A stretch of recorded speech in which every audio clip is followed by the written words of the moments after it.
দক্ষিণ এশীয় আঞ্চলিক সহযোগিতা সংস্থা সার্ককে পুনরুজ্জীবিত করতে বাংলাদেশ ও পাকিস্তান সরকার প্রধান ঐকমত্য পোষণ করেছেন।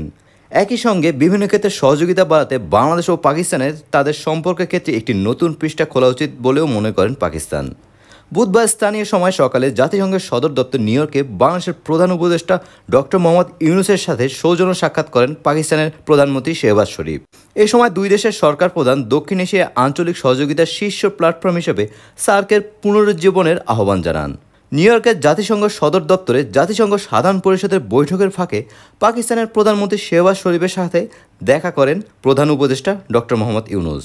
বৈঠকে দুই নেতা দুই দেশের মধ্যে দ্বিপাক্ষিক সহযোগিতার পুনরুজ্জীবিত করার প্রয়োজনীয়তার উপর জোর দেন।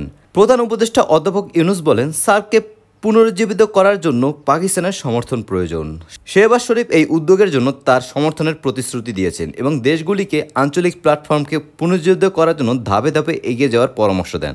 শরীফ বলেন, বিভিন্ন ক্ষেত্রে সহযোগিতা বাড়াতে বাংলাদেশ ও পাকিস্তানের তাদের সম্পর্কের ক্ষেত্রে একটি নতুন পৃষ্ঠা খোলা উচিত। তিনি বলেন, আমাদের সম্পর্ক পুনরুজ্জীবিত করা খুবই জরুরি।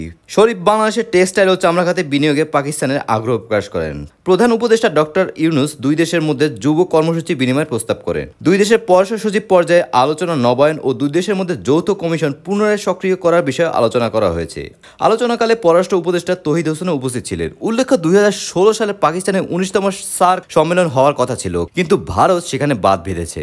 সন্ত্রাসী হামলার অভিযোগ এনে ভারত সেই সম্মেলনে যোগ দিতে অপারগতা প্রকাশ করেন। ভারতের এই সিদ্ধান্তের পরই বাংলাদেশ সহ অন্যান্য দেশ সার্কের এই শীর্ষ সম্মেলন থেকে সরে আসে।